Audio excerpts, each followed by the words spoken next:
Hi children, welcome to a new class. Today we are going to discuss a very important law which is given in your textbook. Before that, if you not watched the previous classes, please do watch the previous classes because we discussed many important concepts like electric current, electric potentials, etc. in the previous classes, and this class will be a continuation of that. Before discussing Ohm's law, we have to familiar with some symbols of electric components which we commonly use to draw our electric circuit. These are symbols of some commonly used electric components in a circuit. The first one is of electric cell. An electric cell is represented by a large line followed by a small line. The large line represents the positive terminal of the cell and the smallest line represents the negative terminal of the cell. And there are situations where we need to include more than one cells to form a battery. In that case, we can add more cells in the circuit diagrams to form battery. How many cells we want that we can add in the circuit diagram. And the second one is of a plug or a plug key or a switch. I have drawn two symbols here. The first one is a switch which is in closed condition or the key is not inserted. And the second symbol is a key inserted. That means switch is in on position. The next one is wire joined. In a circuit, there are situations where two wires join together. The symbol is two lines and the point where the wires are joined is represented by a dark point. If the wires are not crossing, if wires are crossing without joint, we can represent that with a hump here. This is the symbol of wire crossing without joint. And the symbol of electric bulb is this resistor is represented by this symbol and ammeter and voltmeter is represented by this symbol. A in a circle and positive and negative terminals noted is the symbol of ammeter, and V, the letter V inside a circle, positive and negative terminals noted is voltmeter. So these are the commonly used symbols of commonly used components in an electric circuit. Now we are familiar with electric potential and electric current. Is there any relationship between electric potential and electric current? Yes. There is a relation between electric potential and electric current, and the law that states the relation between electric potential and electric current is Ohm's law.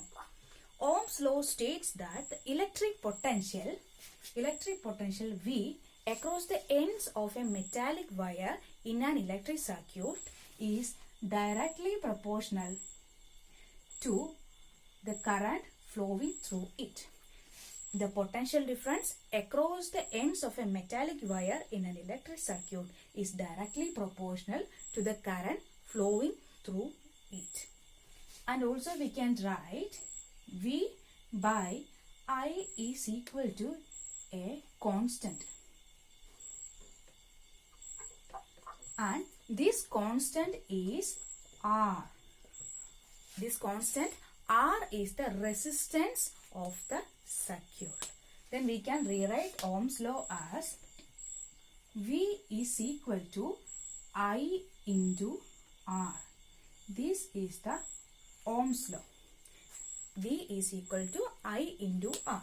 That means the potential difference is always directly proportional to the current flowing through it. That means whenever the potential difference increases, the flow of current or simply the electric current also increases.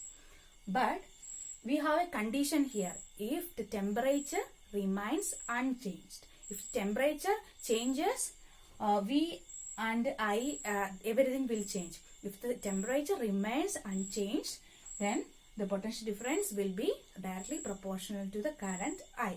V is equal to I into R. This is Ohm's law. R is the resistance in the circuit. Now we have a problem here. The potential difference between the terminals of an electric heater is 16 volt when it draws a current of 4 ampere. what current will be the heater draws if potential difference is increased to 120 volt?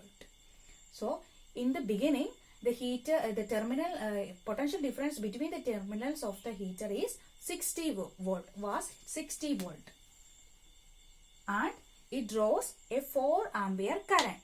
Now we increase the potential difference to 120 volt. The question is, what current will be the heater draw if the potential difference is increased to 120? We have to find the current drawn when the potential difference is increased to 120.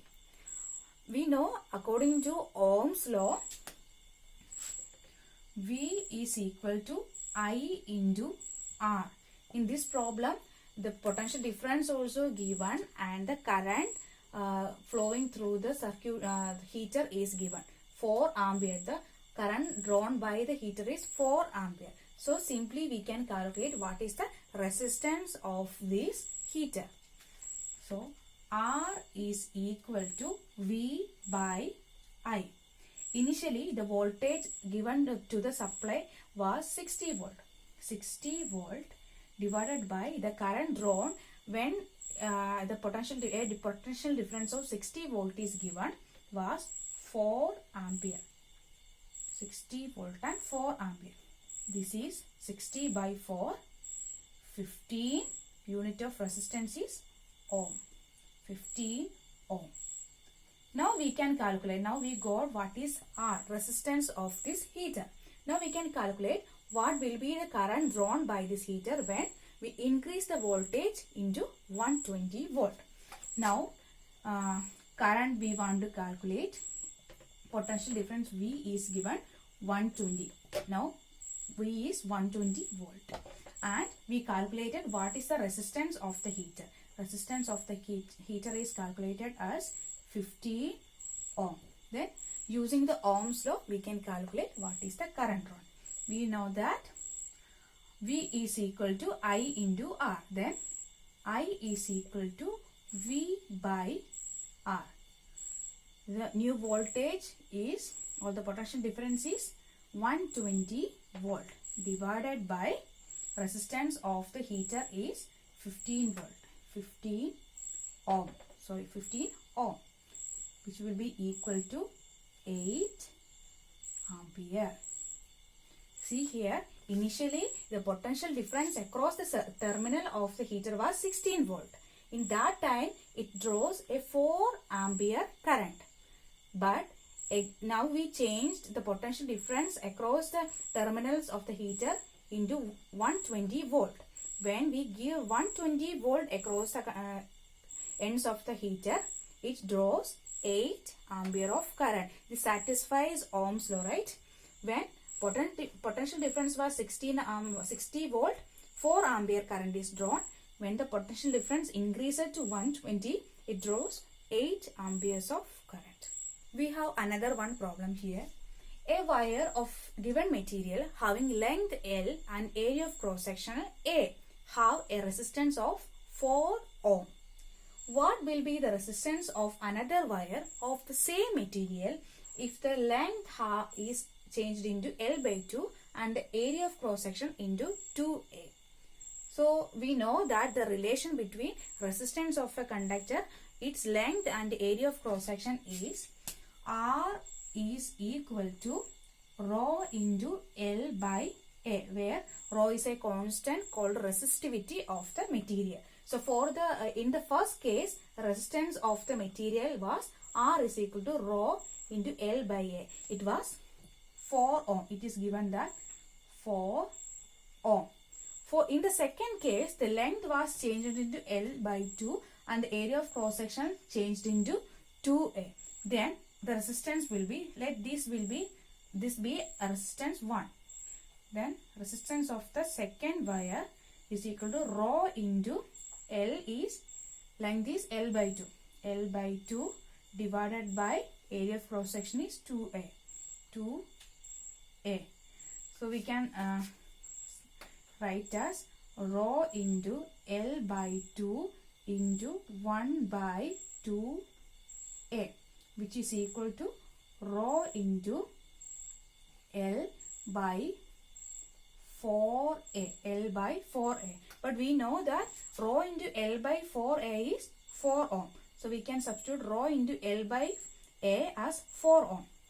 Then it will be R2 is equal to 1 by 4 into 4 equal to 1 ohm.